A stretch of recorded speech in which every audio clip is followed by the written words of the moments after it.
దేవుని యొక్క జనుల యొక్క పరిస్థితి మిక్కిలి దౌర్భాగ్యముగా మారిపోయి వారి వలన కట్టలేని దేవుని ఆలయమునో యెరూషలేమునో పడద్రోయబడి ఉన్న వాటిని మరలా కట్టలేని పరిస్థితి ఉండినను దేవుడు ఆయన చెప్పిన వాగ్దానముని నెరవేర్చ నిమిత్తము అన్ని జనులైన వారిని కూడా దేవుడు లేపగలరు.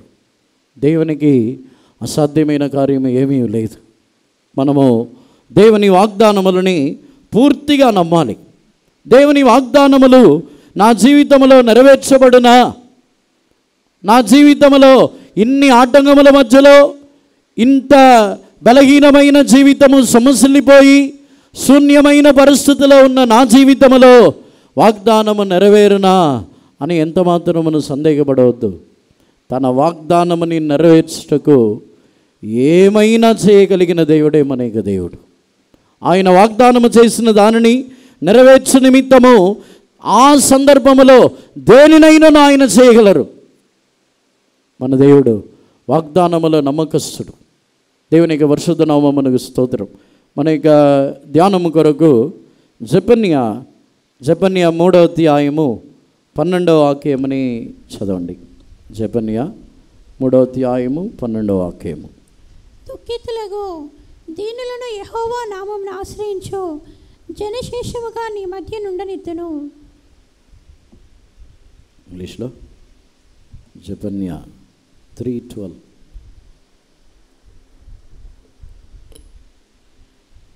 I will also live in the midst of thee an afflicted and poor people, and they shall trust in the name of the Lord. దేవునికి పరిశుద్ధ నామమునకు స్తోత్రం.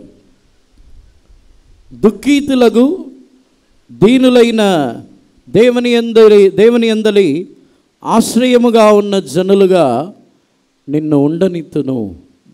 దేవునికి పరిశుద్ధ నామమునకు స్తోత్రం.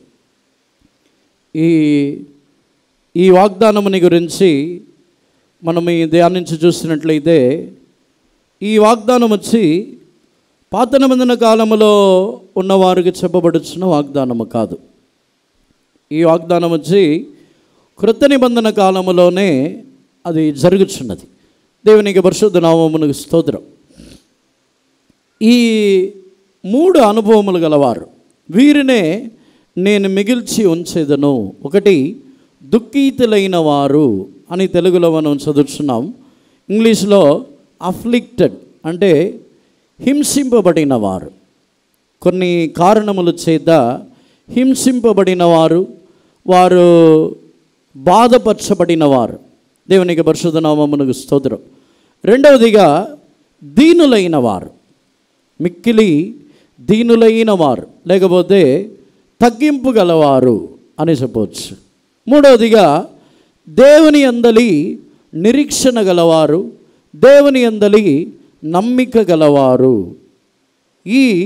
ఇటువంటి వారినే నేను ఆ దేశంలో క్షేమం వారిని మిగిల్చి నేను ఉంచెదను అని చెప్పుచున్నారు. దేవునికి పరిశుద్ధ నామమునకు స్తోత్రం. అంటే ఈ స్వభావములు లేని వారు అందరినీ దేవుడు నశింపచేస్తారనేది అర్థం కాదు. మనం అనుకుంటాం ఈ 3 గుంపుల వారినే దేవుడు మిగిల్చి ఉంచుతారా? దేవుని ద్వారా హింసింపబడుచున్న పలు విధములుగా అనేక కారణముల చేత క్రీస్తు నిమిత్తము హింసింపబడుచున్నవారు, ఇంకనో దీనులైన వారు, దేవుని యందలి నమ్మిక ఉంచున్నవారు, ఈ గుంపులో లేని వారిని దేవుడు మిగిల్చి ఉంచరా? దేవునికి పరిశుద్ధ నామమునకు స్తోత్రం. వారిని శేషము అంటే దేవుని యొక్క భూమిలో ఉన్న జనుల్లో వారిని ఒక గుంపుగా మిగిల్చి ఉంచుచున్నానని దేవుడు చెప్పుచున్నారు. దానికి అర్థం ఏమిటంటే మిగిలిన అందరినీ నశింపజేస్తారనేది దానికి అర్థం కాదు. దానికి అర్థము దేవుడు మిగిలిన గర్వముతో నిండిన వారు, సుఖభోగముని అనుభవించుచున్నవారు, క్రీస్తు నిమిత్తము హింసింపబడుటకో శ్రమపడుటకో అప్పగించుకొనని వారిని కూడా దేవుడు మార్చగలరు. ఈ వాగ్దానంని చదివినప్పుడు నాకు కూడా అనిపించినది, అక్కడ మిగిలిన వారందరూ నశించిపోతారా? మిగిలిన వారందరినీ దేవుడు నశింపజేస్తారా?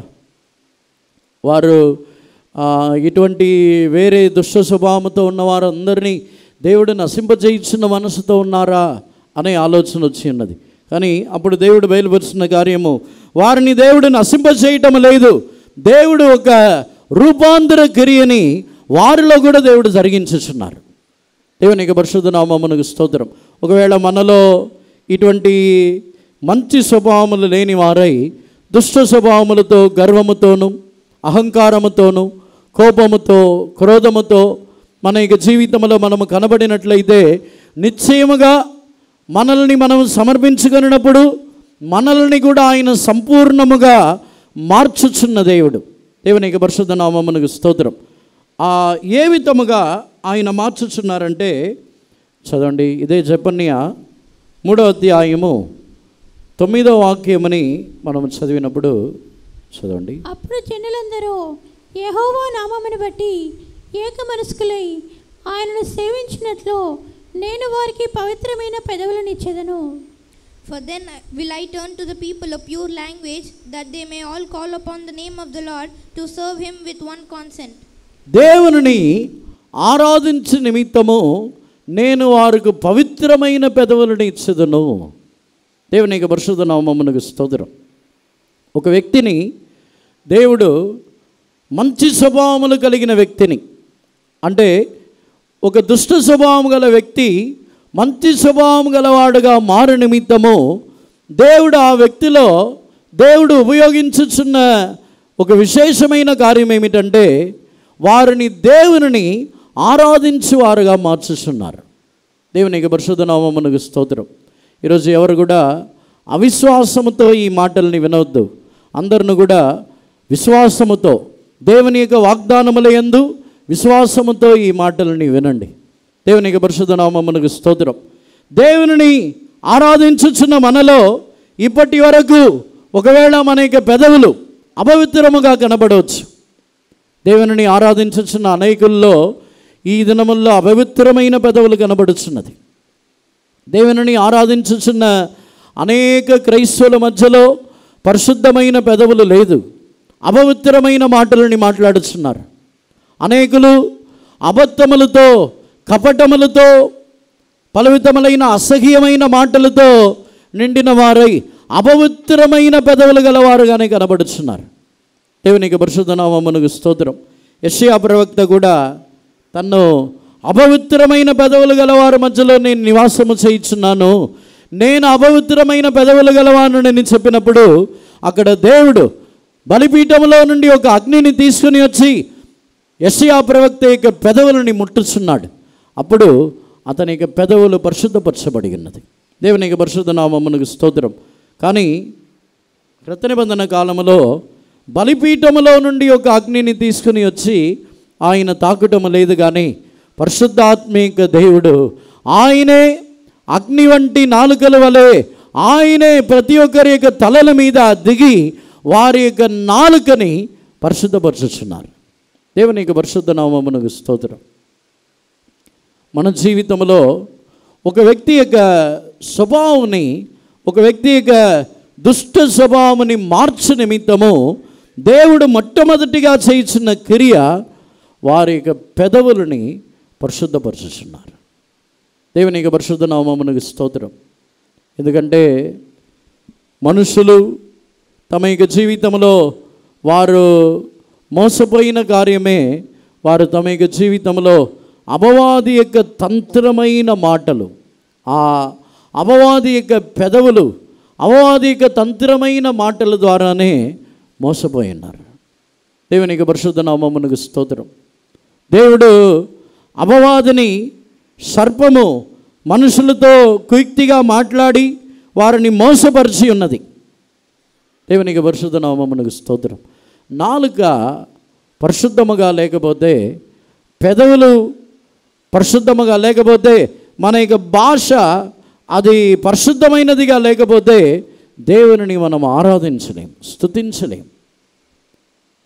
సామెతల్లో కొందరిని గురించి రాయబడి ఉన్నది, వారి యొక్క నాలుక క్రింద విషము దాగి ఉన్నది. వారి యొక్క నాలుక క్రింద నాగుపాము విషము దాగి ఉన్నది. దేవునికి పరిశుద్ధ నామమునకు స్తోత్రం.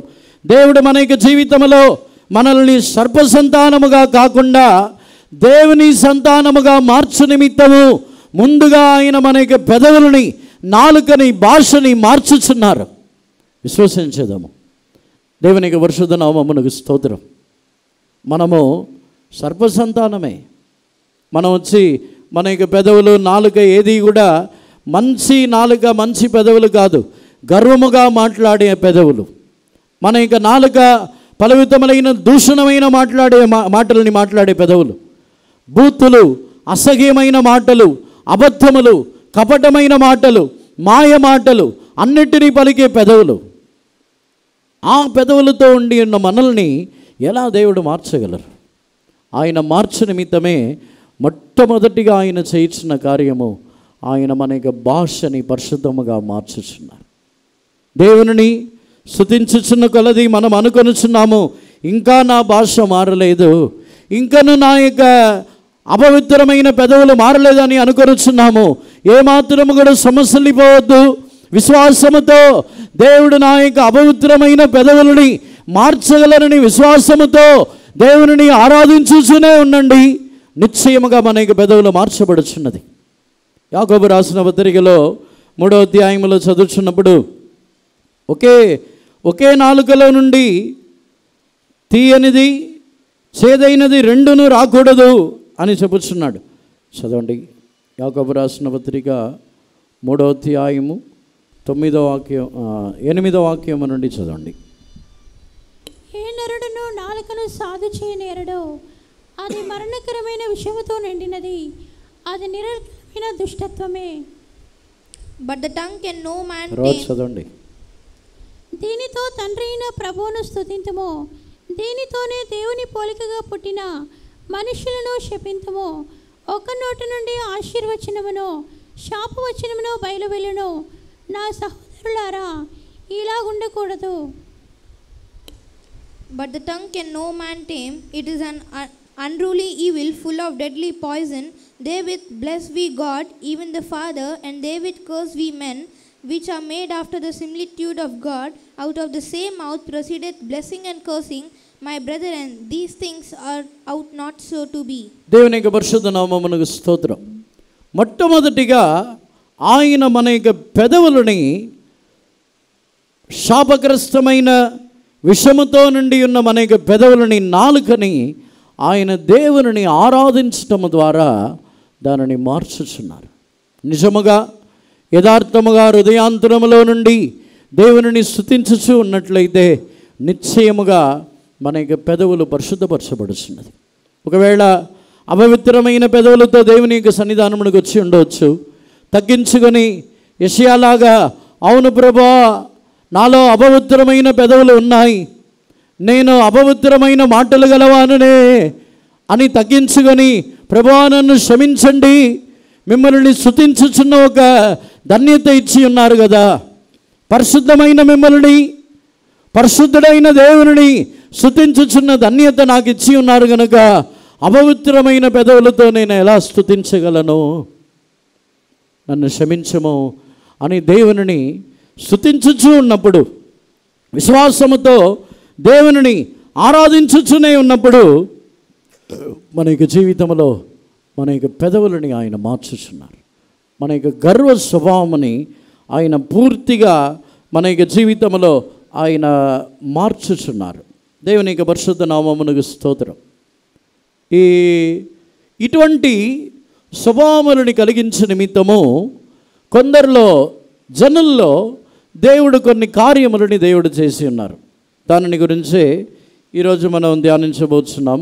దేవునికి పరిశుద్ధ నామమునకు స్తోత్రం.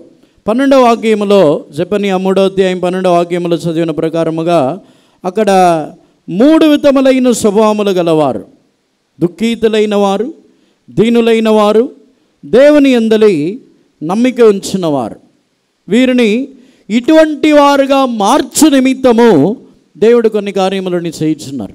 దేవునికి పరిశుద్ధ నామమునకు స్తోత్రం.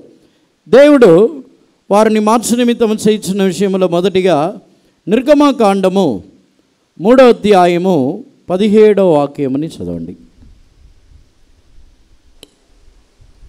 ఐగుప్తు బాధలో నుండి పాలు తేనెలు ప్రవహించే దేశమునకు, అనగా కనానీయులు, హిత్తీయులు, అమోరీయులు, పెరిచీయులు, హెవ్వీయులు, యెబూసీయులున్న దేశమునకు మేము రప్పించదనని సెలవిచ్చదనని వారితో చెప్పుము. And I have said, I will bring you up out of the affliction of Egypt unto the land of the Canaanites and the Hittites and the Amorites and the Perizzites and the Hivites and the Jebusites unto a land flowing with milk and honey. దేవునికి పరిశుద్ధ నామమునకు స్తోత్రం.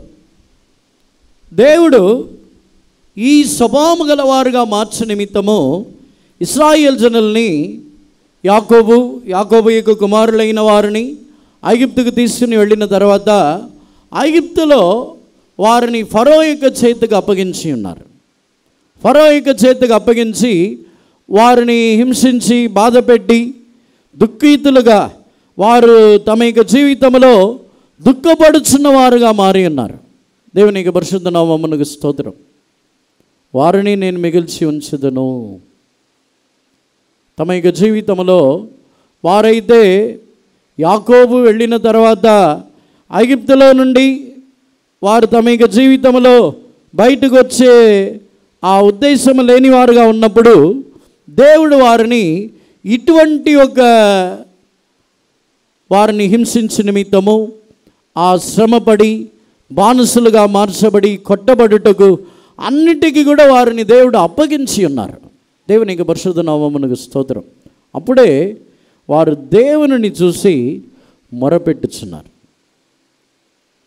ఈ వాక్యములను బట్టి చూసినట్లయితే దుఃఖితులైన వారు అని చెప్పినప్పుడు తెలుగులో దుఃఖితులైన వారు, కానీ హింసింపబడుచున్నవారు. దేవుడు కొన్ని సందర్భముల్లో మనల్ని హింసింపబడుటకు దేవుడు మనల్ని అప్పగించుచున్నారు. ఎందుకంటే ఒకవేళ హింసింపబడుటకు అప్పగించుకొనకపోతే ఈ లోకమే బాగుంది. ఐగుప్తులో యోసేపు ఉన్నంత వరకు ఐగుప్తు వారికి మంచి సుఖభోగమైన ఒక జీవితం అనిచ్చింది. మంచి వారి యొక్క గొర్రెలు, మేకలు, పశువులు అన్నిటికీ తినుటకు గడ్డి మొలుచుచున్న దేశము గోషేన్ దేశంలో వారు నివాసము చేసి ఉన్నారు. ఐగుప్తులో యోసేపు ఉన్నంత వరకు సంతోషముగా ఎంతో సుఖభోగముగా జీవించి ఉన్నారు. వారు దేవునిని మర్చిపోయి ఉన్నారు. దేవునికి పరిశుద్ధ నామమునకు స్తోత్రం. దేవుడు వారిని ఫరో యొక్క చేతికి అప్పగించి ఫరో ద్వారా హింసించుటకు వారిని ప్రారంభించి ఉన్నారు. ఒకవేళ మీ జీవితంలో కూడా ఇటువంటి హింసల మార్గంలో వెళ్ళవచ్చు. మనల్ని ఎవరైనా ఒకరి చేతికి అప్పగించి మనల్ని హింసించుటకు దేవుడు అప్పగించి ఉంటారు. అది మీ ఇంట్లో ఉన్న అత్తయ్య ఉండవచ్చు, కోడలై ఉండవచ్చు, మీ మామగారై ఉండవచ్చు, లేకపోతే తల్లిదండ్రులై ఉండవచ్చు, పిల్లలై ఉండవచ్చు. మన జీవితంలో మన ఇరుగు పొరుగు వారో, మన పని చేయించున్న వారో, ఎవరైనా సరే వారి ద్వారా కొన్ని హింసలకు దేవుడు చోటిచ్చుచున్నారు. ఎందుకంటే వారు దేవునిని మర్చిపోకుండా ఉండుటకు, దేవునిని వారు మరలా జ్ఞాపకం చేసుకున్న నిమిత్తమే ఆ హింసలన్నిటికీ దేవుడు వారిని చోటిచ్చుచున్నారు. దేవునికి పరిశుద్ధ నామమునకు స్తోత్రం. వారినే నేను మిగిల్చి ఉంచదనని ఎవరిని చెప్పుచున్నారంటే, తమ యొక్క జీవితంలో హింసలొద్దు, క్రీస్తు నిమిత్తమైన కష్టములు నాకు వద్దు, నా జీవితంలో ఎటువంటి శ్రమలొద్దు, ఎటువంటి బాధలొద్దు, ఎటువంటి దుఃఖములొద్దు, క్రీస్తు నిమిత్తము దేనినే నేను సహించను అనే చెప్పేవారిని దేవుడు మిగల్చరు. సుఖభోగముగానే జీవించాలంటే మన యొక్క జీవితంలో బ్రతికి ఉండి మనము చనిపోయినవారు. దేవునికి పరిశుద్ధ నామమునకు స్తోత్రం. దేవుడు కొందరిని మిగిల్చి ఉంచుచున్నారు. వారిని ఎందుకు మిగిల్చి ఉంచుచున్నారంటే, జెఫన్యా 3వ అధ్యాయంలో తిరిగి వచ్చినప్పుడు వారిని మిగిల్చి ఉంచి వారికి ఒక విశ్రాంతిని ఇచ్చుచున్నారు. 13వ వాక్యములో చదవండి. ఇశ్రాయేలీయులలో మిగిలిన వారు పాపము చేయరు, అబద్ధమాడరు, కపటములాడు నాలుక వారి నోట నుండదు. వారు ఎవరి భయము లేకుండా విశ్రాంతి గల వారై అన్నపానములు పుచ్చుకొందురు. The remnant of Israel shall not do iniquity nor speak lies. neither shall a deceitful tongue be found in their mouth, for they shall feed and lie down, and none shall make them afraid. వారు ఎవరి భయము లేకుండా విశ్రాంతి గలవారై అన్నపానములని పుచ్చుకొందురు. దేవునికి పరిశుద్ధ నామమునకు స్తోత్రం. వారికి దేవుడు ఒక నెమ్మది కలుగచే నిమిత్తమే అటువంటి వారిని దేవుడు ప్రత్యేకపరచుచున్నారు. దేవునికి పరిశుద్ధ నామమునకు స్తోత్రం.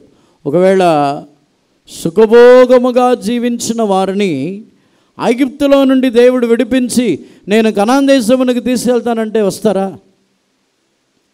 సుఖభోగముగా ఉంది, ఐగుప్తు బాగుంది, ఐగుప్తు చాలా బాగుంది అని చెప్పినప్పుడు కాదు, నేను వాగ్దానము చేసి ఉన్నాను, పాలును తేనెను ప్రవహించుచున్న దేశమునకి మిమ్మల్ని తీసుకొని వెళ్తానని చెప్తే ఇశ్రాయేలు జనులు బయలుదేరి వస్తారా? సోమరులు అయిపోయి ఉంటారు. సోమరులు అయిపోయి బద్ధకంతో మేము రాము, ఇదే చాలంటారు, మాకు ఇది చాలులే, మేము ఎందుకు కనాన్ దేశమునకు రావాలి అని అంటారు. అందుకే దేవుడు వారిని హింసించుటకు చోటు ఇచ్చి ఉన్నారు. దేవునికి పరిశుద్ధ నామమునకు స్తోత్రం. ఇదొక స్వభావం. క్రీస్తుతో కూడా శ్రమలు అనుభవించుట గొప్ప ధన్యత. మోషే జీవితంలో ఎందుకు దేవుడు మోషేని ఐగుప్తులో ఉన్న జనుల్ని, ఇశ్రాయేలు జనుల్ని విడిపించుటకు మోషేనే ఎందుకు దేవుడు ఏర్పరచుకోవాలి, మోషేనే ఎందుకు పిలవాలంటే మోషేకు ఉన్న ఒక శ్రేష్టమైన స్వభావం ఏమిటంటే దేవుని జనులతో నిందలు శ్రమలని అనుభవించాలనేదే మోషే యొక్క స్వభావం. అధిక వాక్యము ఐగుప్తు యొక్క ధనముల కంటే, ఫరో యొక్క కుమార్తె యొక్క కుమారుడని అనబడుట కంటే క్రీస్తు నిమిత్తమైన నింద, క్రీస్తు నిమిత్తమైన శ్రమలు అధిక వాక్యమని తాను ఎంచుకొని ఉన్నాడు. ఆ స్వభావం ఉన్న వాళ్ళనే దేవుడు ఏర్పరచుకొని వస్తున్నారు. ఈ స్థలంలో కూడా ఈ జపన్యాలో చదువుతున్నప్పుడు దేవుడు తన యొక్క వాగ్దానముని నెరవేర్చు నిమిత్తము మనల్ని కూడా క్రీస్తు నిమిత్తము శ్రమలు అనుభవించుచున్న మనసు గలవారుగా మార్చుచున్నారు. దేవునికి పరిశుద్ధ నామమునకు స్తోత్రం. దేవుడు అందుకే ముందుగానే భాషని మార్చుచున్నారు. భాష మంచి భాషగా మారిన తర్వాత మనం ఎదిరించి మాట్లాడలేము, మనం దూషించి మాట్లాడలేము. మంచి భాషగా మారిన తర్వాత వాళ్ళని బాధపరిచి ఇతరులని వేదనపరిచే మాటలు మన నోటిలో నుంచి రావు. అలా ఉన్నప్పుడు ఇతరుల యొద్ద నుండి మనల్ని హింసించే మాటలు వస్తాయి, ఇతరుల యొద్ద నుండి బాధపరిచే మాటలు వస్తాయి, ఇతరుల యొద్ద నుండి కఠినమైన మాటలు, అసహ్యమైన మాటలు వస్తాయి. దేవుడు మనల్ని, మన భాషని మార్చి వాటిని సహించుటకు దేవుడు మనల్ని మార్చుచున్నారు. దేవునికి పరిశుద్ధ నామమునకు స్తోత్రం. దేవుడు శ్రమపడుచున్న వారిని ప్రత్యేకపరచుచున్న దేవుడు.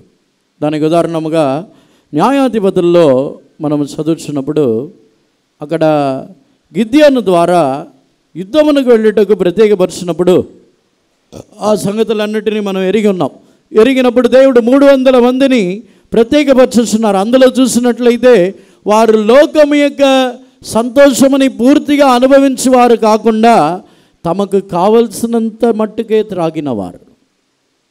దేవునికి పరిశుద్ధ నామమునకు స్తోత్రం. వారు భూమిలో ఉన్న సంతోషములు, సుఖభోగములని అనుభవించేవారు కాదు. వారు అవి వద్దు, ఆ సంతోషములు వద్దు, ఆ సుఖభోగములు వద్దు, మాకు భూమిలో తగినంత మాత్రమే చాలు అని అనుకొనుచున్నవారు. దేవునికి పరిశుద్ధ నామమునకు స్తోత్రం. ఆత్మీయ జీవితంలో ఒక విశేషమైన అనుభవమే క్రీస్తు నిమిత్తము హింసలని అనుభవించట. క్రీస్తు నిమిత్తము హింసలని అనుభవించినప్పుడే మన యొక్క జీవితంలో ఆయనతో కూడా మిగిలిన ఒక గుంపులో ఉంటాం.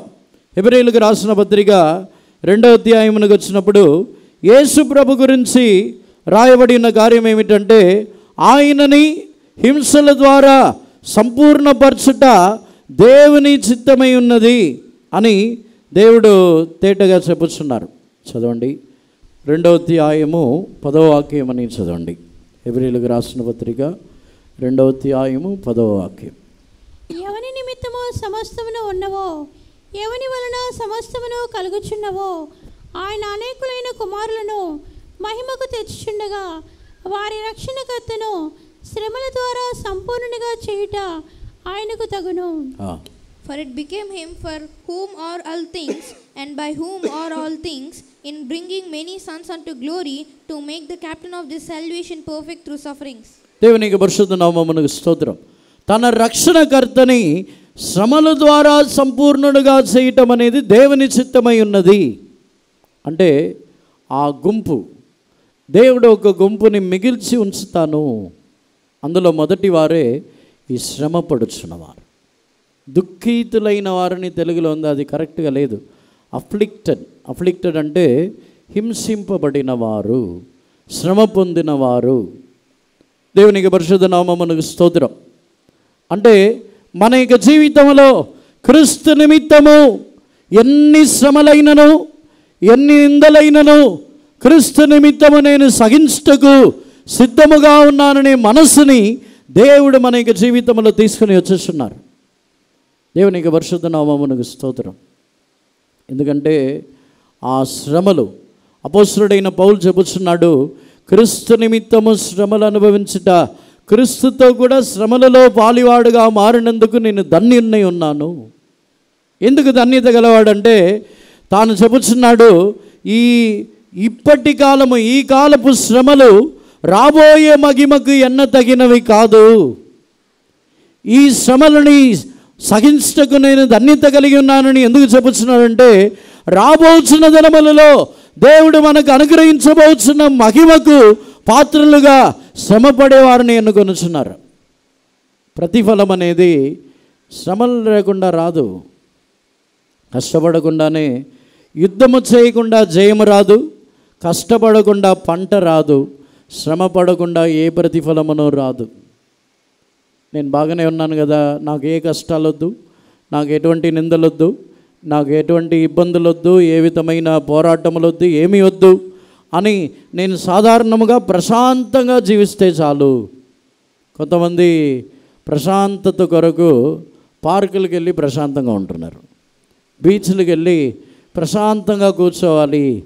అంటే మీ జీవితంలో బీచ్లు, పార్కులు ప్రశాంతత ఇచ్చినట్లయితే దేవుడు మీ జీవితంలో విశ్రాంతిని ఇవ్వలేదని అర్థం కదా. దేవునికి పరిశుద్ధ నామమునకు స్తోత్రం. దేవుని ద్వారా విశ్రాంతి పొందుచున్న వారికి, దేవుని ద్వారా నెమ్మది అనుభవించుచున్న వారికి ఎటువంటి శ్రమలు వచ్చినా, ఎటువంటి కష్టములు వచ్చినా, ఎటువంటి హింసలు వచ్చినను వారు ప్రశాంతత కొరకు పార్కులకు వెళ్ళి కూర్చోవాల్సిన అవసరం లేదు. దేవునికి పరిశుద్ధ నామమునకు స్తోత్రం. క్రీస్తు నిమిత్తము మనం అనుభవించుచున్న శ్రమలలోనే ఒక విశ్రాంతి ఉంది. దేవుడు అక్కడ చెప్పుచున్నారు, ఆ జనులకి మనం చెప్పని ఆ 3వ అధ్యాయం 13వ వాక్యములో చదివిన ప్రకారముగా, ఆ జనులకు నేను విశ్రాంతి ఇచ్చదను, వారు పండుకొని విశ్రాంతితో వారు భోజనముని అన్నపానములని వారు పుచ్చుకొందురు. విశ్రాంతితో, వారిలో ఎటువంటి కలవరం ఉండదు, వారు ఏమాత్రం కలవరపడరు. ఏ సమస్యలు వచ్చినా సరే, ఎటువంటి పోరాటములు వచ్చినా, ఎన్ని నిందలు వచ్చినా, ఎన్ని అవమానములు వచ్చినా, ఎంతమంది విరోధముగా వచ్చి క్రియ చేసినా ప్రశాంతంగానే ఉంటారు. పారిపోయి ఇంట్లో ప్రశాంతత లేదు, ఆ ఇంట్లో ప్రశాంతత లేదు. కొన్ని సందర్భంలో ఇల్లు మారుతూ ఉంటారు, అక్కడ ఆ ఇంట్లో ఉంటే సరిగా విశ్రాంతి లేదు, ప్రశాంతత లేదు, నెమ్మది లేదు. అందుకని ఇల్లు మారుదాం. మన మైండ్ని తెలుసుకొని సాతానుడు కూడా తంత్రముగా అలాంటి మనుషుల్ని తీసుకొచ్చి మీరు ఇల్లు మారండి, అప్పుడు బాగుంటుంది. ఇల్లు మారితే అన్నీ మారిపోద్దా?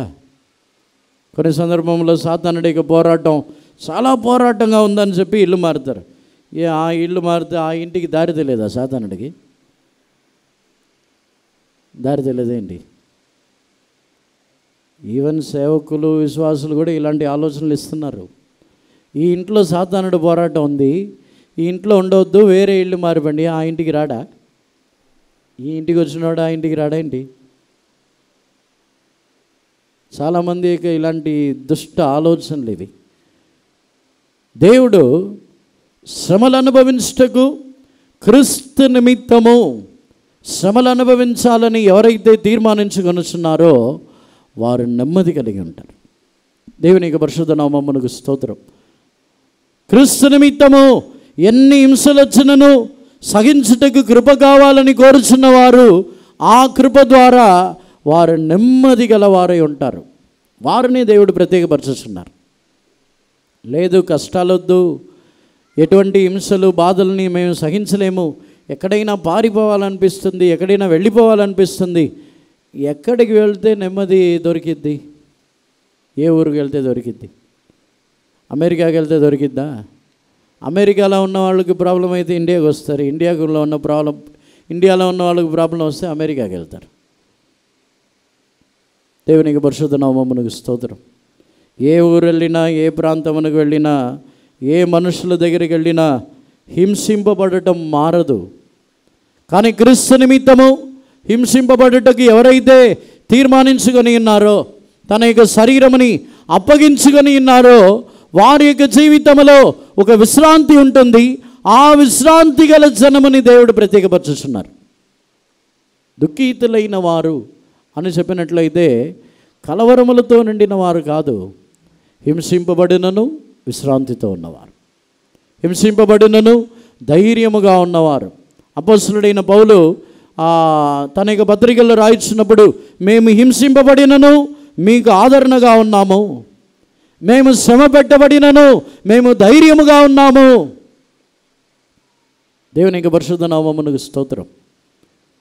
ఒక గుంపు హింసింపబడుచున్న ఒక గుంపు, వారిని దేవుడు ఎందుకు ఎన్నుకొనుచున్నారు? సులువుగా సుఖభోగముగా ఉన్నవారు వస్తే సనుగుతూ ఉంటారు. ఇశ్రాయేలు జనుల్లో అన్ని హింసల్ని అనుభవించి బయటకు తీసుకొని వచ్చిన అరణ్యములో వారి యొక్క జీవితంలో సుఖభోగమనే కోరుకొనుచున్నారు. అని చెప్పాలంటే వారికి సుఖభోగం తక్కువ. మనతో పోల్చుకుంటే వారు కోరుకున్నది మన్నా కాకుండా వేరే ఒక మాంసాహారము, మంచి నీళ్లు. అని అరణ్యంలో, ఇసుకలో, అరణ్యంలో, ఎడారిలో వారి యొక్క పిల్లలతో అందరితో గూడారములు వేసుకొని శ్రమపడేవారు కనాన్ దేశమునకు వచ్చారు. సాధారణంగా రాలేదు. గూడారములు వద్దని వారు చెప్పలేదు, వారికి ఇసుక వద్దు, ఈ అరణ్యం వద్దని చెప్పలేదు. నీళ్లు, మంచి నీళ్ళు అడిగి ఉన్నారు, దానికి సనిగి ఉన్నారు. ఒక మాంస ఆహారముని అడిగి ఉన్నారు. మోషేకు విరోధముగా కొందరు సనిగి ఉన్నారు. కానీ నీళ్ల కోసము, ఆహారము కోసం సనిగినప్పుడే వారిని దేవుడు నశింపజేస్తే మన పరిస్థితి ఏంటి? వారు వచ్చి అన్ని శ్రమలు వద్దని చెప్పలేదు ఇశ్రాయేల్ జనులని దేవుడు కనాన్ దేశమునికి తీసుకుని రావడానికి ముందే హింసలని వారికి అనుమతించి వారిని ముందే దేవుడు సిద్ధపరిచి ఉన్నారు. వారిని ముందే సిద్ధపరచడం ద్వారా వేరే శ్రమలు మాకు వద్దని చెప్పలేదు. ఈ గుడారవాసము మాకు వద్దు, ఈ ఇసుకలో, ఇటువంటి వేడిలో, ఉష్ణములో, ఎండలో, వానలో మేము ఎందుకు తడవాలి, ఆ కష్టం వద్దని చెప్పలేదు. వాళ్ళు దాన్నంతా సహించుకున్నారు, దానిలో సంతోషముగానే ఉన్నారు. ఆ మార్గములన్నిటిలో ఆ శ్రమలన్నిటినీ వారు అనుభవించి ఉన్నారు. వారితో మనల్ని పోల్చినట్లయితే మనం ఎంత దౌర్భాగ్యముగా ఉన్నాం. చిన్న శ్రమలు కూడా మనకొద్దు, చిన్న కష్టం, చిన్న వ్యాధి కూడా మనకు రాకూడదు. చిన్న కష్టం, కొంచెం నొప్పి, కొంచెం వ్యాధి వచ్చిన వెంటనే మన జీవితంలో సమస్యలిపోయి నాకెందుకు రావాలి, నాకెందుకు ఈ శ్రమ, నాకెందుకు ఈ వ్యాధి, వెంటనే ప్రశ్నిస్తాం. నేను బాగానే ఉన్నాను కదా, నేను ఒక మంచి జీవితమనే చేయించున్నాను కదా, యథార్థముగా ఉన్నాను కదా, నా జీవితంలో నేను నమ్మకముగా ఉన్నాను కదా, పరిశుద్ధముగా ఉన్నాను కదా, నీతిమంతుడుగా ఉన్నాను కదా, నాకు ఎందుకు ఈ శ్రమలని దేవుణ్ణి ప్రశ్నించుచున్నాం. దేవునికి కావలసిన వారు శ్రమపడుచున్నవారు. దేవుడు గర్వించుచున్న పరిశుద్ధుడు కంటే శ్రమపడుచున్న ఒక నీతిమంతుడు కావాలని కోరుచున్నారు. దేవునికి పరిశుద్ధ నామమునకు స్తోత్రం. శ్రమపడుచున్న వారు ఉన్నట్లయితే ఆ శ్రమపడుచున్న పాపిని దేవుడు సంపూర్ణుడిగా మార్చగలరు. కానీ శ్రమలే వద్దని అనుకొనుచున్న పరిశుద్ధుడిని సంపూర్ణుడిగా దేవుడు మార్చలేరు. దేవునికి పరిశుద్ధ నామమునకు స్తోత్రం. శ్రమలని కోరుకొనుచున్న ఒక పాపిని పరిశుద్ధపరిచి తన వలే సంపూర్ణుడిగా మార్చుటకు దేవునికి చాలా సులువు. కానీ శ్రమలే వద్దని కోరుకొనిచిన ఒక నీతిమంతుణ్ణి తన వలె పరిశుద్ధుడిగా సంపూర్ణుడిగా మార్చటం చాలా కష్టం దేవునికి. దేవునికి పరిశుద్ధ నామమునకు స్తోత్రం.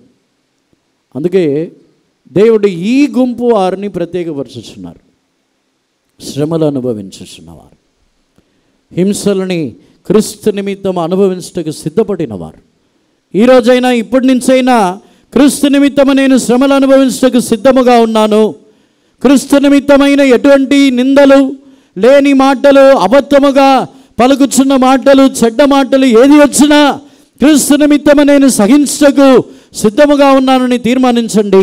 మనం ఆ గుంపులో ఉంటాం. దేవునికి పరిశుద్ధ నామమునకు స్తోత్రం. రెండవదిగా జెఫన్యాలో చెప్పబడినట్లు ఆ గుంపులో ఉన్నవారు మిక్కిలి దీనులైనవారు. దీనులైన వారే ఆ గుంపులో ఉన్నారు. దేవునికి పరిశుద్ధ నామమునకు స్తోత్రం. మొదటిగా చెప్పబడిన హింసింపబడటం అని చెప్పినప్పుడు దేవుడు ఐగుప్తుల ద్వారా హింసించడం మాత్రమే కాకుండా అనేక కరువులు, అనేక కష్టములు, అనేక రాజులు, యుద్ధములు వచ్చి ఇలా పలు రకములుగా వారు హింసింపబడి ఉన్నారు. ఆ హింసింపబడిన అనుభవంలో నుండి వారిని దేవుడే తీసుకుని వచ్చి ఉన్నారు. దేవునికి పరిశుద్ధ నామమునకు స్తోత్రం. రెండవదిగా దీనులైన వారు. దేవునికి పరిశుద్ధ నామమునకు స్తోత్రం. దీనులైన వారిని ఆయన ప్రత్యేకపరచుచున్నారు. దేవునికి మిక్కిలి ఇష్టమైన ఒక స్వభావము దీనత్వం. ఒక వ్యక్తి దేవునికి మిక్కిలి సమీపముగా ఉండాలంటే వారు దీనులై ఉండాలి. దేవునికి పరిశుద్ధ నామమునకు స్తోత్రం. ఇంకొన్ని చెప్పాలంటే ఒక వ్యక్తి దేవుని అత్యధికముగా ప్రేమించుచున్నాడు, తాను దేవుని అత్యధికముగా ప్రేమించుచున్నాడంటే తాను పరిచారకుడుగా ఉంటాడు, దీనుడై ఉంటాడు. దీనులై తగ్గించుకొని దీనత్వము కలిగిన వారుగా జీవించుతాడు. దేవునికి పరిశుద్ధ నామమునకు స్తోత్రం. యేసు ప్రభు యొక్క స్వభావములలో విశేషమైన స్వభావమే ఈ దీనత్వము, దీనుడైన స్వభావము. దేవునికి పరిశుద్ధ నామమునకు స్తోత్రం. ఈ దీనత్వముని గురించి ఒకే ఒక కార్యమని చెప్పాలని కోరుచున్నాను. దీనత్వం అని చెప్పినట్లయితే మన యొక్క స్థానములో నుండి దిగి రావటం. ఇప్పుడు దేవుడు మనిషిగా రావటం అనేది, ఆత్మస్వరూపి అయిన దేవుడు, మహిమ కలిగిన దేవుడు మనిషిగా రావటం అనేది తగ్గింపు. మనిషిగా వచ్చిన తర్వాత తాను సృష్టించిన మనిషి ద్వారా అన్యాయమని సహించటం అనేదే తగ్గింపు. దేవునికి పరిశుద్ధ నామమునకు స్తోత్రం. కొన్ని సందర్భంలో దీనత్వం అని చెప్పినట్లయితే ఎవరికైనా వందనాలు చెప్తే దీనత్వం అని అనుకుంటారు. కొన్ని సందర్భముల్లో లేకపోతే తగ్గించుకొని ఏమైనా దేవుని సన్నిధానంలోనో మనము ఇంటిలోనో వాష్రూమ్స్ కడిగి లేకపోతే ఇంట్లో దేవుని సన్నిధానంలో ఊడ్చి అన్నీ చేసినప్పుడు చాలా తగ్గింపు గలవారని అనుకోవచ్చు. మన సంఘం యొక్క అనుభవాలని బట్టి ఎవరైనా ఒక మంచి స్థానంలో ఉన్నవారు వచ్చి బాగా మంచిగా తగ్గించుకొని టాయిలెట్స్ కడిగితే అదే తగ్గింపు అనే ఫీలింగ్లో మనం ఉండిపోతాం. దేవునికి పరిశుద్ధ నామమునకు స్తోత్రం. దీనత్వం అనేది దానికి ముగింపే లేదు. పేతురులో చదువుతున్నప్పుడు దీనత్వం అని ధరించుకొనుడి అని రాయబడి ఉన్నది. ధరించుకొనటం అని చెప్పినట్లయితే ప్రతిరోజున మార్చుకోవటం. అది ధరించుకొనటం అంటే వస్త్రములాగా ధరించుకోవటం. ఒకే వస్త్రమని జీవితకాలం అంతా ధరించుకోలేము. దీనత్వములో ఉన్న విశేషము, మేము పాతకాలములో చాలా తగ్గింపు కలిగి ఉన్నాం, మేము అప్పుడు ఆ రోజు తగ్గించుకొని ఉన్నాం అని చెప్పినట్లయితే అది తగ్గింపు కాదు. దీనత్వములో ఉన్న విశేషమే అది ప్రతిరోజును మారుచున్నది. ప్రతిరోజును దానిని ధరించుకుంటాం. వస్త్రములాగా ధరించుకొనటమే దీనత్వం యొక్క స్వభావం. దేవునికి పరిశుద్ధ నామమునకు స్తోత్రం. దీనులైన వారినే ఆయన ప్రత్యేకముగా వారిని మిగిల్చి తన యొక్క గుంపులో ఆయన చేర్చుకొనుచున్నారు. దేవుని యొక్క పరిశుద్ధ నామమునకు స్తోత్రం. యేసు ప్రభు యొక్క దీనత్వముని గురించి ఒక కార్యముని అపోస్తుల కార్యములో మనం చదివినప్పుడు అక్కడ అపోస్తుల కార్యముల్లో యేసు ప్రభు యొక్క దీనత్వముని గురించి రాయబడి ఉన్నది. ఆయన తన్ను తగ్గించుకొనినప్పుడు ఆయన యొద్ద నుండి న్యాయము తీసివేయబడి ఉన్నది. చదవండి, అపోస్తుల కార్యము 8వ అధ్యాయము 33వ వాక్యమని చదవండి. ఆయన దీనత్వమును బట్టి ఆయనకు న్యాయ విమర్శ దొరకకపోయిను. ఆయన సంతానమును ఎవరు వివరించరు? ఆయన జీవము భూమి మీద నుండి తీసివేయబడినది. In his humiliation, his judgment was taken away, and who shall declare his generation? For his life is taken from the earth. దేవుని యొక్క పరిశుద్ధ నామమునకు స్తోత్రం. ఆయన యొక్క దీనత్వముని బట్టి న్యాయము ఆయన యొద్ద నుండి తీసివేయబడింది. యేసు ప్రభు యొక్క దీనత్వముని బట్టి. దేవుని యొక్క పరిశుద్ధ నామమునకు స్తోత్రం. ఈ వాక్యముని చదివినప్పుడు అంటే ఆయన ఎంత దీనుడుగా తగ్గించుకొని మౌనముగా ఉండటం ద్వారా న్యాయం చేయాలని వాళ్ళకి అనిపించలేదంట. దేవుని యొక్క పరిశుద్ధ నామమునకు స్తోత్రం. దాన్ని ఎలా చెప్పగలమంటే, లోకములో కూడా చూసినట్లయితే మిక్కిలి దీనులైన వారు పక్షమున ఎవరు లేరు, వారు కొరకు మాట్లాడేవారు ఎవరు లేరు. వారికి ఏమైనా న్యాయం చేయాల్సిన పరిస్థితి వచ్చిందనుకోండి, వారి కొరకు మాట్లాడే లాయర్ లేడు, ఏమీ లేదనుకోండి, అప్పుడు వారి యొక్క పరిస్థితి ఏంటి? న్యాయం వారి పక్షమున ఉండదు, అది తీసివేయబడింది. ఎందుకంటే ఎవరు మాట్లాడలేరు. తర్వాత వచ్చి ఆ దీనుడైన వాడు వచ్చి కూడా అడగలేడు, ఎందుకు ఇలా చేశారు, వేరే దారి లేక మౌనంగా ఉంటాడు. యేసు ప్రభు యొక్క దీనత్వము ఆ పరిస్థితికి ఆయన్ని తీసుకుని వచ్చింది. యేసు ప్రభు యొక్క దీనత్వముని బట్టి చూసినట్లయితే తన పక్షమున తాను రక్షించిన వేల కొలది జనులున్నారని ఆయన చెప్పలేదు. తన పక్షమున తాను ఏర్పరచుకొని 12 మంది శిష్యులు ఉన్నారని చెప్పలేదు. తనతో కూడా తన యొక్క సహోదరులు, తన యొక్క తల్లి, తన యొక్క బంధువులు, యూదులైన వారందరూ తన పక్షమున ఉన్నారని చెప్పలేదు. ఆయన తగ్గించుకున్నప్పుడు ఎలా మారి ఉన్నారంటే, న్యాయం ఆయన యొద్ద నుండి తీసివేయబడిందంట. ఆయన తగ్గింపుని బట్టి. దీనత్వం అని చెప్పినట్లయితే మన యొక్క జీవితంలో మన ఎన్ని సందర్భములైనను మన యొక్క జీవితంలో మన యొక్క న్యాయము కొరకు పోరాడుచు ఉన్నట్లయితే మనలో అది దీనత్వము కాదు. కొన్ని సందర్భముల్లో న్యాయం కొరకు మనం పోలీస్ స్టేషన్కి వెళ్ళం, న్యాయం కొరకు కోర్టుకు వెళ్ళము, కానీ దేవుడు న్యాయం చేయాలని ఎదురు చూస్తూ ఉంటాం. దేవునికి పరిశుద్ధ నామమునకు స్తోత్రం. మన యొక్క క్రైస్తవుల యొక్క పరిస్థితి ఏమిటంటే, ఇప్పుడు క్రైస్తవులైన వారు వెంటనే ఏదైనా జరిగిన వెంటనే పోలీస్ స్టేషన్లో వెళ్ళి కంప్లైంట్ చేస్తున్నారు, ఏదైనా జరిగిన వెంటనే కోర్టుకు వెళ్ళి కేసు పెడుతున్నారు. వారు వచ్చి ఈ గుంపులో రారు, దీనుల యొక్క గుంపులో రారు. వారు దీనత్వం కలిగిన వారి యొక్క గుంపులో రాలేరు. కోర్టులో వెళ్ళి కేసు పెట్టేవాళ్ళు, పోలీస్ స్టేషన్లో వెళ్ళి కేసు పెట్టేవాళ్ళు ఎవరు కూడా దీనత్వము కలిగిన వారి యొక్క గుంపులో రాలేరు. యేసు ప్రభు యొక్క దీనత్వమని చూసినట్లయితే ఆయన యొక్క దీనత్వములో న్యాయము తీసివేయబడింది. న్యాయము వారిలో జరగాలని కూడా ఆయన కోరుకోలేదు. దేవుడు న్యాయం చేయాలి, నన్ను హింసించిన వారిని, నన్ను అన్యాయంగా తీర్పు తీర్చిన వారిని, నన్ను పట్టించిన వారిని, నన్ను నాకు విరోధముగా క్రియ చేసిన వారికి దేవుడు న్యాయం చేయాలని కూడా ఒప్పుకోవట్లేదు. ఆయన ప్రభువా వీరు చేయించినది ఏమిటో తెలియదు, వీరిని క్షమించండి అంటున్నారు. దేవుణ్ణి కూడా న్యాయం చేయొద్దు అంటున్నారు. దేవుణ్ణి కూడా వారి మీద తీర్పుని రప్పించవద్దు.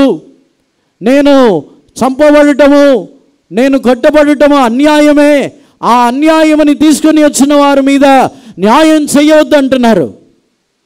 దేవునికి పరిశుద్ధ నామమునకు స్తోత్రం. మనం దీనులుగా ఉన్నామా? దీనత్వము కలిగి ఉన్నట్లయితే మన యొక్క జీవితంలో నాదే న్యాయము, నాదేం తప్పు కాదు, నా జీవితంలో నేనేం తప్పు చేయలేదు, ఒకరోజు దేవుడు బయలుపరుస్తారు, అది కూడా దీనత్వం కాదు. దేవునికి పరిశుద్ధ నామమునకు స్తోత్రం. మనం చెప్తాం, నా గురించి దేవునికి తెలుసు కదా, ఒకరోజు దేవుడే బయలుపరుస్తారులే, అది కూడా దీనత్వం కాదు.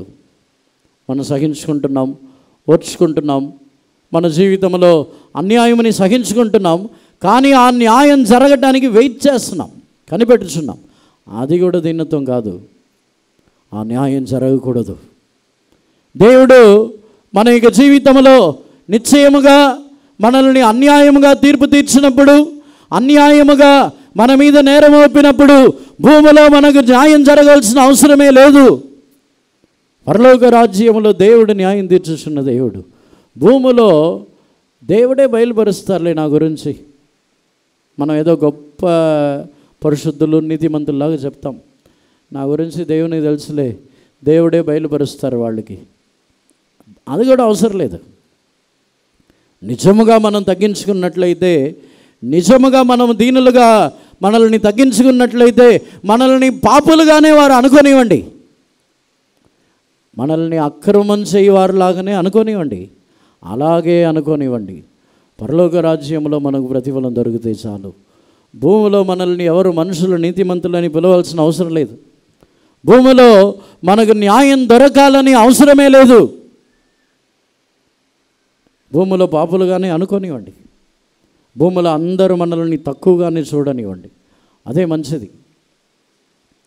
ఎందుకంటే భూమిలో మనల్ని గొప్ప పరిశుద్ధుల్లాగా చూస్తే మన దగ్గర నుంచి ఎక్కువ ఎదురు చూస్తారు.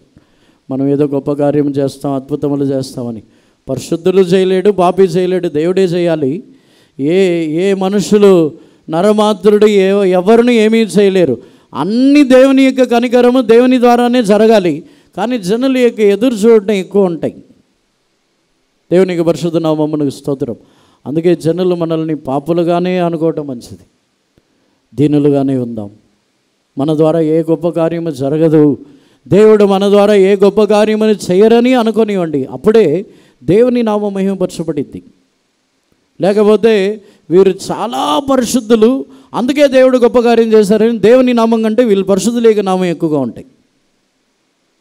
ఈ పరిశుద్ధులేక నామమే ఎక్కువగా మహిమపరచబడిద్ది. దేవునికి పరిశుద్ధ నామమునకు స్తోత్రం. దీనులైన వారిని దేవుడు ఎందుకు తన యొక్క గుంపులో తీసుకుని వచ్చేస్తున్నారంటే, వారు దేవుణ్ణి తప్ప ఎవరిని మహిమపరచలేరు. దేవుడు తప్ప వారికి ఆధారం ఎవరునూ లేరు. దీనులైన వారికి దేవుడు తప్ప ఎవరునూ సహాయమే లేరు. సొంత బలమని కూడా వారు నమ్మరు, సొంత జ్ఞానమని కూడా వారు నమ్మరు. దావీదు 34వ కీర్తనలో తాను మొరపెట్టుచున్నాడు, ఈ దీనుడు మొరపెట్టగా యెహోవా ఆలకించెను. దావీదు తాను తన యొక్క జ్ఞానమని బట్టి, తన యొక్క సామర్థ్యమని బట్టి సౌలు యొక్క చేతుల నుండి తప్పించుకోవచ్చని అనుకున్నాడు. సౌలు యొక్క నుండి పారిపోయి అబీమెలెకు యొక్క ఇంటి దగ్గరికి వెళ్ళిన తర్వాత ఆ రాజు ఎదుట వెర్రివాని వలె ప్రవర్తించి వేషం మారి ఉన్నాడు. వేషం మారటం వలన తప్పించుకోవచ్చు అని అనుకుని ఉన్నాడు. కానీ అక్కడ దావీదుని ఆ రాజు తరిమివేసి ఉన్నాడు. దావీదుని తరిమివేసిన తర్వాతనే అప్పుడు ఈ కీర్తనని రాయించున్నాడు, 34వ కీర్తనని. ఈ దీనుడు మొరపెట్టగా యెహోవా ఆలకించెను. దీనుడని అక్కడ చెప్పినప్పుడు తన యొక్క జీవితంలో తాను వేరే ఆశ్రయం లేకుండా, ఏ మనుషులని తన యొక్క బలముగా, తనతో అప్పుడు జనులు ఉన్నారు, తనతో చాలామంది తనతో సమకూడుకొని ఉన్నారు, ఎవరిని లేకుండా కాదు. దావీదుతో చాలామంది ఉన్నారు. అప్పుడు దావీదు సౌలు దగ్గర నుంచి పారిపోయినప్పుడు చాలామంది ఉన్నారు. వారిని తీసుకుని వచ్చి దావీదు యుద్ధము చేసి ఏమైనా చేయగలడు. కానీ ఇప్పుడు దావీదు గ్రహించుచున్నాడు, తను ఒంటరి వ్యక్తిగా, మీరు మాత్రమే నాకు ఆధారము, నేను దీనుణ్ణి, నా పక్షమున ఎవరునూ లేరు, నేను ఏమీ చేయలేను, నాకు ఏ జ్ఞానము లేదు, బలము లేదు, ఏ విధమైన ఎటువంటి జ్ఞానము, ఏ విధమైన అనుభవం ఏమీ లేదు. ఈ దీనుడు అని చెప్పినట్లయితే ఎటువంటి ఆధారమే లేని ఒక పరిస్థితిలో తమను తగ్గించుకొని వచ్చినవారు. దేవునికి పరిశుద్ధ నామమునకు స్తోత్రం. భూమిలో మిక్కిలి దీనులైన వారు తమ యొక్క జీవితంలో తమకు తోడుగా మనుషులు ఉన్నారని అనుకోరు. తమ పక్షమున కొన్ని బలగము, తమ పక్షమున మనుషులు ఎవరో ఉన్నారని తాము ఊహించుకోరు. దీనులైన వారు ఒంటరి వారే కనబడతారు. వారు తమకు ఎవరిని సపోర్ట్ పిలవరు. యేసుప్రభు యొక్క దీనత్వమని బట్టి న్యాయం ఆయన యొద్ద నుండి తీసివేయబడిందంట. అంటే ఆయన కొరకు మాట్లాడేవాళ్ళు లేరు, ఆ న్యాయముని అడగటానికి ఎవరినూ లేరు. ఆయనకి దీనత్వము ఎవరినూ లేకుండా ఒక దీనుడుగా మారి ఉన్నారు. కొన్ని సందర్భముల్లో మనకి నిందలు, అన్యాయమైన పరిస్థితి మనకు వచ్చినప్పుడు, అన్యాయముగా మనల్ని తీర్పు తీర్చుచున్నప్పుడు నా కోసం ఎవరైనా మాట్లాడకుండా ఉంటారా? మనం కూడా సాక్షి చెప్తాం, నేను మౌనంగా ఉన్నాను, నా కోసం మాట్లాడడానికి దేవుడు లేపారు ఆ వ్యక్తిని. దేవుడే ఆ వ్యక్తిని నా కోసం న్యాయం మాట్లాడడానికి లేపారంటాం. కానీ దానికంటే శ్రేష్టమైన అనుభవము ఎవరినూ మన కొరకు మాట్లాడకుండా దీనులుగా ఉండినప్పుడే దేవునితో మనము నివాసము చేయించున్నాం. ఈ భూమిలో మనం న్యాయం తీర్చబడి, అంటే ఈ భూమిలో మనము నీతిమంతులుగా తీర్పు తీర్చబడవలసిన అవసరం లేదు. ఈ భూమిలో మనం పరిశుద్ధులుగా తీర్పు తీర్చబడవలసిన అవసరం కూడా లేదు. తగ్గించుకొని దీనులుగానే మన యొక్క జీవితంలో ఎవరినూ మన కొరకు మాట్లాడవలసిన అవసరం లేదు. ఎవరినూ లేరనేది తలంపుల్లోనే మనం ఉండాలి. ఎవరైనా ఒకరిని దేవుడు లేపకుండా ఉంటారా? ఆ అనుభవం కూడా వద్దు. మన జీవితంలో యోసేపు తాను నీతిమంతుడే. చెరసాలలో ఉన్నప్పుడు యోసేపు తన దగ్గర కళలకు అర్థం చెప్పడానికి వచ్చి ఉన్న ఆ పానదాయకుడు వాడిని చూసి చెప్పుచున్నాడు, నీవు హెచ్చింపబడినప్పుడు నా గురించి చెప్పాలంటున్నాడు. నా గురించి రాజుతో చెప్పు, నేను అన్యాయంగా ఇక్కడ ఉన్నాను. కానీ ఆ వ్యక్తి మర్చిపోయాడు. దేవునికి పరిశుద్ధ నామమునకు స్తోత్రం. నిశ్చయంగా మన యొక్క జీవితంలో మన యొక్క స్వనీతిని నిరూపించుకోవాలని ఎవరైనా మనుషుల ద్వారానో వేరే విధముగానో మనం ప్రయత్నించినట్లయితే అది వ్యర్థముగానే మారుచున్నది. ఇప్పుడు మన యొక్క నీతి, మన యొక్క పరిశుద్ధత ఏది నిర్మించబడవలసిన అవసరం లేదు. దీనులుగానే ఉందము, పాపిగానే ఇతరుల యొక్క దృష్టిలో కనబడదాము. పరలోక రాజ్యంలో మన ప్రతిఫలము అధికమవుతున్నది. పరలోక రాజ్యంలో ఆ గుంపు వారు దేవుని నామముని మహిమపరచుచున్న వారుగా మారుచున్నారు. దేవునికి పరిశుద్ధ నామమునకు స్తోత్రం. మూడవదిగా దేవుని యందలి నమ్మిక ఉంచిన వారు, వీరినే దేవుడు ప్రత్యేకముగా వారు ఉంచుచున్నారు. దేవునికి పరిశుద్ధ నామమునకు స్తోత్రం. ఆయన యందలి నమ్మిక ఉంచిన జనులు. దీనిని గురించి మనం రోమీయులకు రాసిన పత్రిక 5వ అధ్యాయము 2వ వాక్యము 3వ వాక్యంని చదవండి.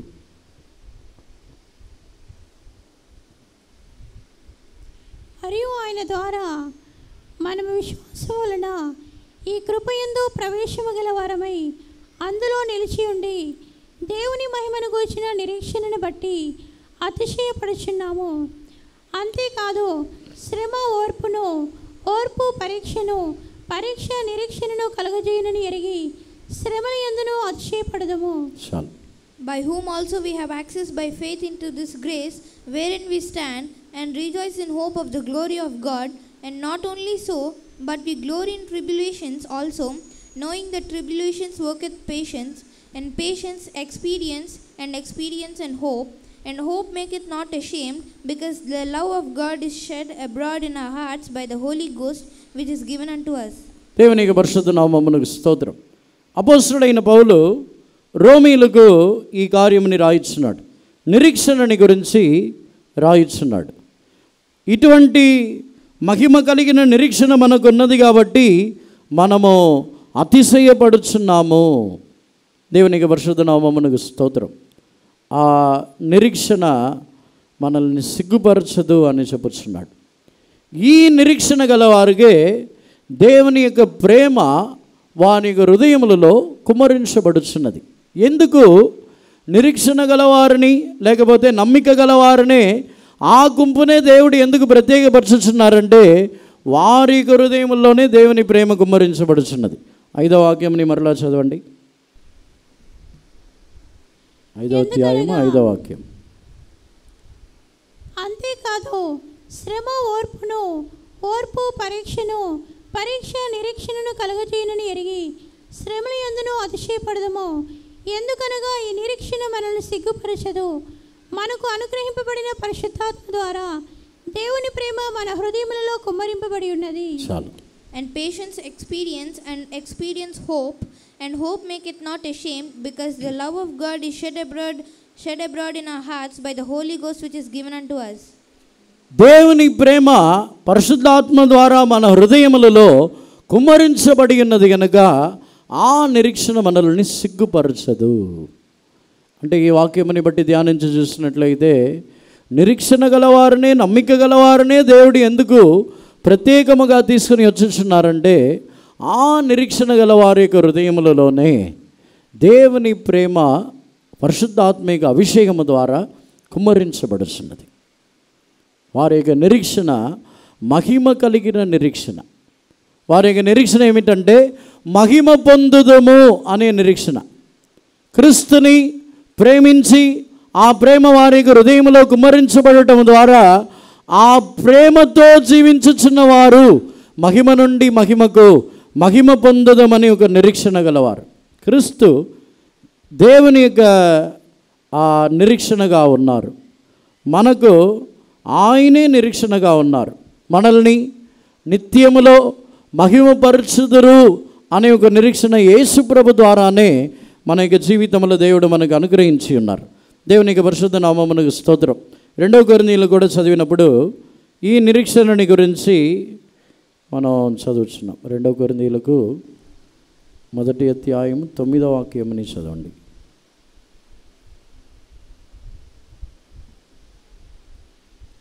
మరియు మృతులను లేపు దేవుని యందే గాని మా యందే మేము నమ్మిక ఉంచుకుంటున్నట్లు మరణమగుదమను నిశ్చయము మా మట్టుకు మాకు కలిగి ఉండెను.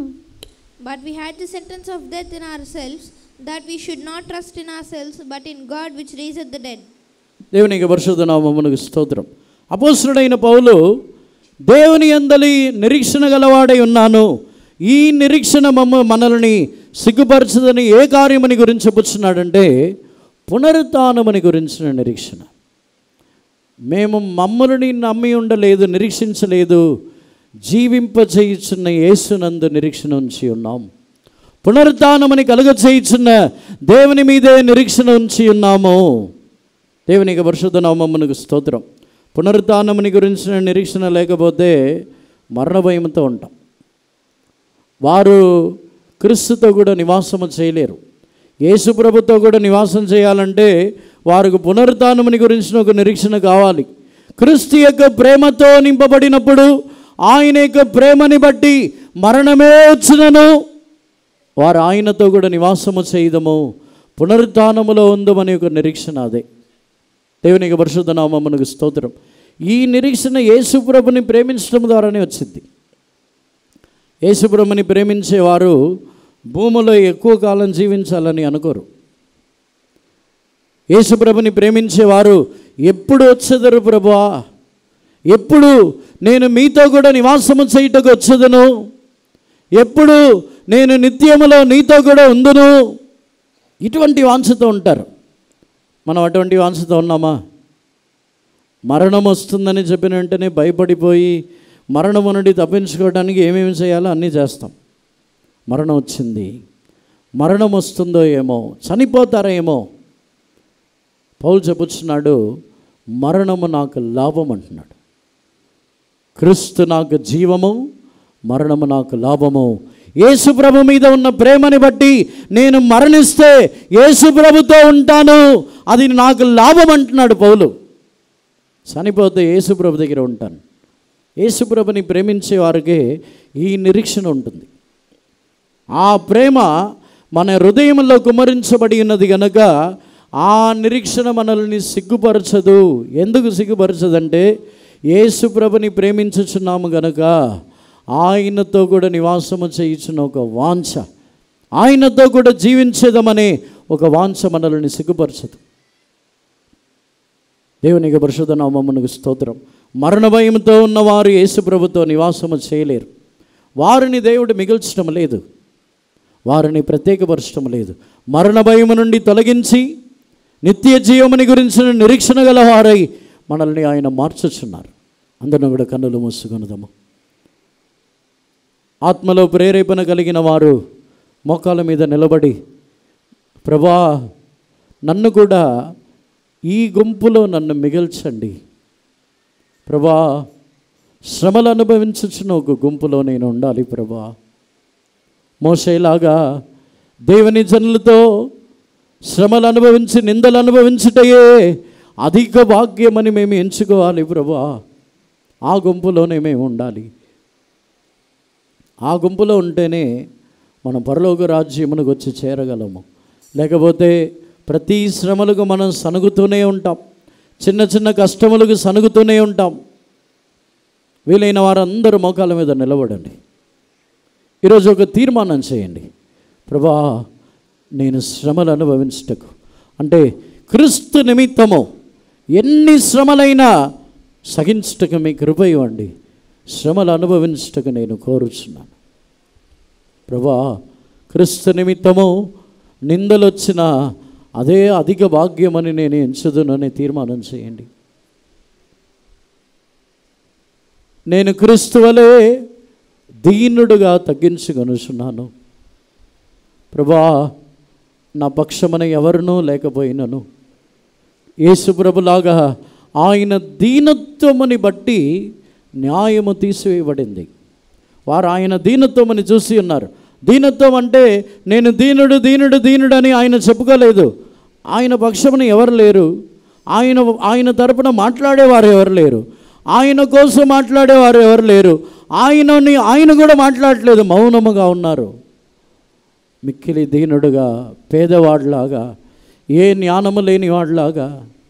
దీనుడు అంటే యేసు ప్రభుకి అక్కడ జ్ఞానముగా మాట్లాడి తప్పించుకోవడానికి జ్ఞానం ఉంది. యేసు ప్రభుకు సర్వ జ్ఞానము కలిగిన దేవుడు. ఆయన ఒక మాటతో తప్పించుకోగలరు, కానీ ఆయన దీనుడుగా ఉన్నారు. జ్ఞానమని కూడా ఉపయోగించలేదు. అన్యాయము నుండి తప్పించుకోవటానికి తన యొక్క సొంత జ్ఞానమని కూడా ఉపయోగించలేదు. మనం కొన్ని సందర్భముల్లో మన మీద అన్యాయంగా ఏమైనా చెప్పినప్పుడు అది న్యాయం కాదు, అన్యాయమని చెప్పడానికి జ్ఞానముగా ఏదో ఒక కార్యంలో క్రియ చేస్తాం, జ్ఞానముగా మాట్లాడతాం. కానీ యేసుప్రభు ఆ జ్ఞానముని కూడా ఉపయోగించలేదు. దీనుడుగా ఉన్నారు. అదే దీనత్వం. ఈరోజు మనకు ఆ దీనత్వము కావాలి. మనము కూడా యేసుప్రభు దేవుని యందలి విశ్వాసం గలవారుగా, నిరీక్షణ గలవారుగా మారుదామో, నిత్య జీవముని గురించిన నిరీక్షణ గలవారుగా మారుదామో. క్రీస్తు యొక్క ప్రేమని బట్టి మరణ భయము తొలగిపోయి మరణము మనకు లాభముగా మారాలి.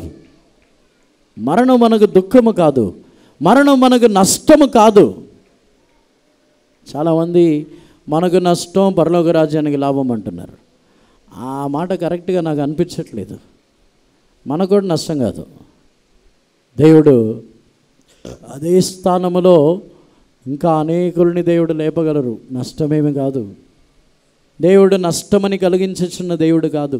ఆ మాటని చెప్తుంటే దేవుడు నష్టమని కలిగిస్తారా అని అనిపించింది. మనుషుల యొక్క మరణము కూడా మనకు నష్టం కాదు. ఆ స్థానములో దేవుడు అనేకులని లేపుచున్నారు. అది కూడా నష్టం కాదు. మన జీవితంలో ఆ మరణము కూడా లాభమే. ఒక నిరీక్షణ, పునరుత్థానముని గురించిన నిరీక్షణ మనకు ఉన్నట్లయితే మన యొక్క జీవితంలో నిశ్చయముగా మనం ఆయనతో కూడా నివాసము చేయించున్నాం, విశ్రాంతితో ఉంటాము. ఈరోజు మనలో అటువంటి స్వభావములు మనలో కలగాలి. వాగ్దానములో నమ్మకస్తుడైన దేవుడు మనల్ని అటువంటి స్వభావం గల వారుగా మార్చుదనని ఆయన వాగ్దానము చేసి ఉన్నారు. అటువంటి వారిని నేను మిగిల్చుదును. అటువంటి స్వభావం గల వారుగానే దేవుడు మనల్ని మార్చుచున్నారు. హల్లెలూయా హల్లెలూయా హల్లెలూయా హల్లెలూయా.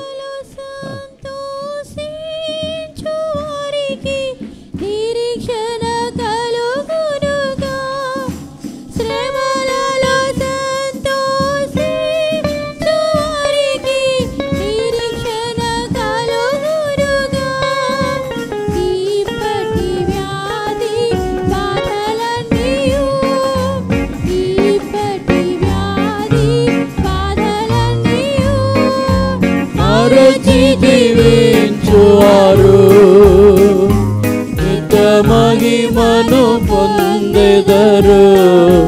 మరచి దీవించువారు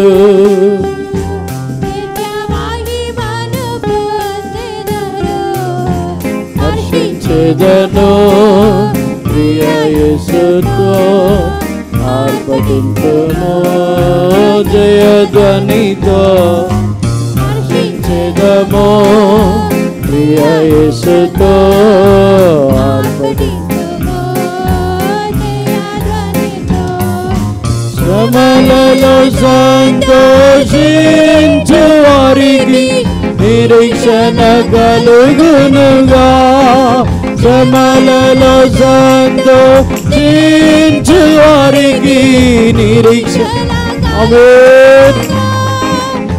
ఈ బట్టి వ్యాధి బాధలన్నీయో ఈ బట్టి మరచి దీవించువారు నిత్య మహిమను పొందెదరు. మరచి జీవించువారు నిత్య మహిమను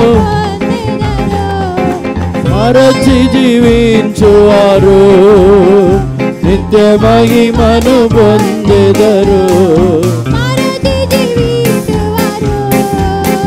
నిత్య మహిమను పొందెదరు. మరచి జీవించువారు మరచి జీవించువారు. హల్లెలూయా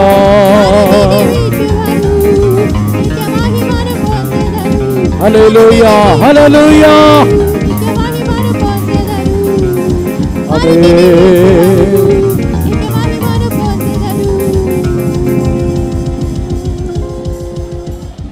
ప్రభువా మీరు వాగ్దానములో నమ్మకస్తుడు. నన్ను కూడా ఆ గుంపులో ఉండేవారుగా మార్చండి దేవా. నా జీవితంలో ఈ పరిస్థితుల్లో లేని ఇప్పుడు నేను సుఖభోగములతోనే ఉన్నాను ప్రభువా. శ్రమలు అనుభవించే మనస్సు నాకు లేదు. క్రీస్తు నిమిత్తము నిందలని సహించే మనస్సు నాకు లేదు. క్రీస్తు నిమిత్తము కష్టపడి శ్రమపడే మనస్సు నాకు లేదు ప్రభువా. నాకు ఆ మనస్సుని ఇవ్వండి. నేను దీనుడుగా లేను, గర్వముతో ఉన్నాను, న్యాయము కొరకు పోరాడుచున్నాను, నా పక్షమున మనుషుల్ని వెతుకుచున్నాను, అన్యాయముని సహించలేకపోతున్నాను. నేను దీనుడుగా లేను ప్రభువా. ఆ దీనుడుగా ఉన్న గుంపులో నన్ను చేర్చండి. నాకు నిరీక్షణ లేదు, మరణ భయముతో ఉన్నాను. మరణమని నేను వాంఛించకుండా భయపడుచున్నాను ప్రభా. ఆ నిత్య జీవముని గురించిన నిరీక్షణ నాకు ఇవ్వండి. మీతో కూడా జీవించబోచున్నామని నిరీక్షణని నాకు ఇవ్వండి. మహిమ పొందుదము. క్రీస్తుతో కూడా జీవించుటయే ఆ మహిమ. క్రీస్తుతో కూడా ఆ సింహాసనములో ఉండుటయే ఆ మహిమ. ఆ నిరీక్షణని నాకు ఇవ్వండి ప్రభువా. దేవుణ్ణి అడగండి ప్రభా, అటువంటి కృప నాకు ఇవ్వండి అయ్యా. నా స్వభావములు ఇలా లేదు, నా యొక్క జీవితంలో ఇటువంటి స్వభావములు నాకు లేవు ప్రభా. దుష్ట స్వభావములతోనే నిండి ఉన్నానయ్యా. నన్ను మార్చండి దేవా. హల్లెలూయా హల్లెలూయా హల్లెలూయా ఆమేన్. యేసుదేవమే హల్లెలూయా హల్లెలూయా హల్లెలూయా హల్లెలూయా. షుడుబిగ దుడుబిగ రబలాని ఆరవంక రబల కత్తురాని యేసయ్యా. నిశ్చయముగా దేవుడు మనల్ని వాగ్దానములో నమ్మకస్తుడైన దేవుడుగా మనల్ని కూడా ఈ గుంపులో మనల్ని మిగిల్చాలి, మనల్ని శేషించాలి. ఆ గుంపులో మనం ఉండాలి. విశ్వాసముతో వాగ్దానములో నమ్మకస్తుడైన దేవుడు మనలో క్రియ చేయదరని విశ్వాసముతో అందరిని సరి దేవుణ్ణి స్తోత్రించదాము.